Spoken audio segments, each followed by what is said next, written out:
Hello friends, आप सभी का बहुत बहुत स्वागत है। आज हम बात करने वाले हैं सपोर्ट और रेजिस्टेंस के बारे में, जिससे अगर आप इसको सीख लेते हैं तो बहुत ही अच्छा आपको प्रॉफिट होगा।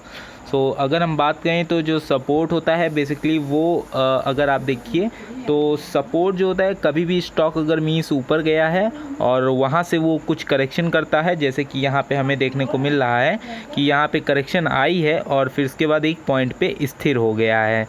तो जो स्थिर होने वाला पॉइंट होता है वो वहीं से होता है जहाँ से कुछ स्टार्ट या कुछ मूवमेंट ख़त्म हुई हो। फ्रेंड्स ध्यान से सुनिए, जहाँ पे स्टार्ट होती है मूवमेंट या ख़त्म होती है, उसी की अगर आप लाइन एक खींचेंगे तो उसका सपोर्ट वहीं पे बन के आएगा। जैसे सपोज करिए इस पॉइंट से मेरा स्टॉक यहाँ ऊपर गया और ऊपर जाने के बाद जब वो गिरेगा तो ये नहीं है कि ये यहीं से मुड़ने लगे। ये जो पार्ट्स आपको दिख रहे हैं ये यहीं से ऊपर नहीं जा सकता, इसको अपना कुछ बेस बनाना पड़ेगा।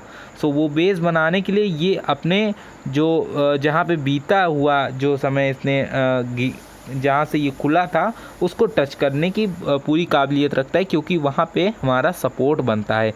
एक वहाँ से मीन्स उसको पैर जमाने के लिए जगह मिलती है। तो अब अगर हम ऊपर की साइड देखें तो जैसे सपोज करिए ये रेजिस्टेंस है, तो रेजिस्टेंस क्या होता है फ्रेंड्स? रेजिस्टेंस वो होता है जहाँ से स्टॉक रिवर्ट कर जाता है। मीन्स अगर अप ट्रेंड में है, अप ट्रेंड है या फिर कोई अप मूव आया है तो वहाँ से अगर गिरना स्टार्ट हुआ तो वो आपका रेजिस्टेंस बन जाता है।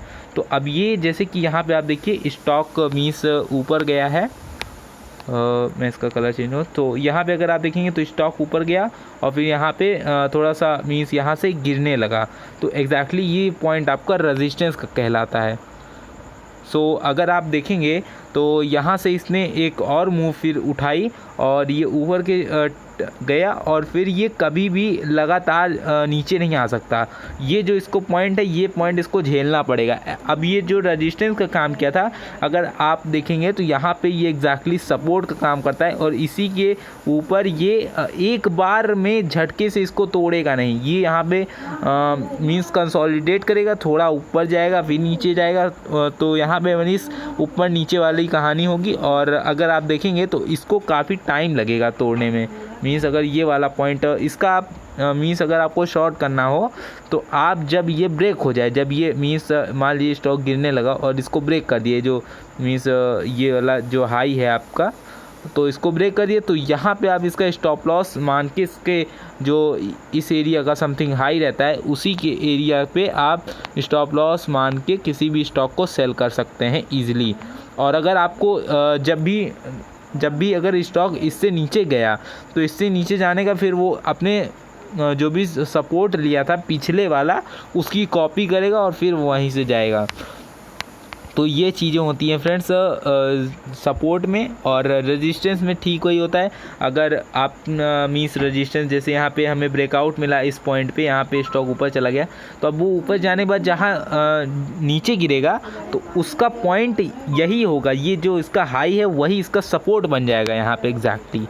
और ये भी ब्रेक हो सकता है फ्रेंड्स, अगर सपोज़ करिए मल्टीपल टाइम फ्रेम्स में अगर टेस्ट हो रहा है। मैं आपको दिखाता हूँ, एक मिनट।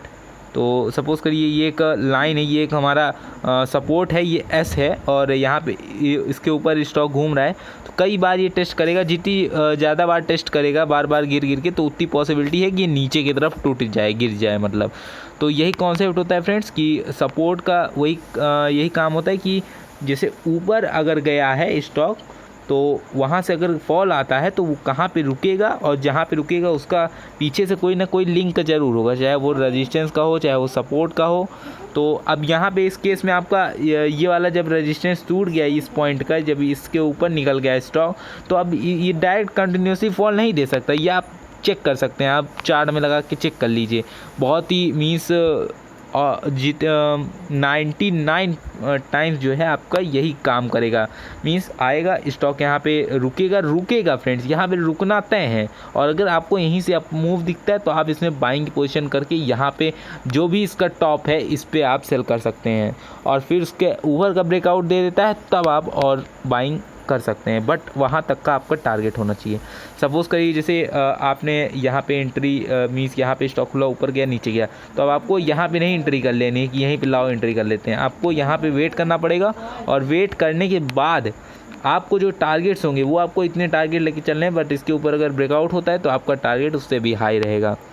सो ये कुछ कॉन्सेप्ट हैं, आपको आशा करता हूँ समझ में आया होगा। तो मिलते हैं नेक्स्ट वीडियो में, तब तक के लिए बाय बाय, टेक केयर। एक और इंटरेस्टिंग वीडियो लेके आता हूँ।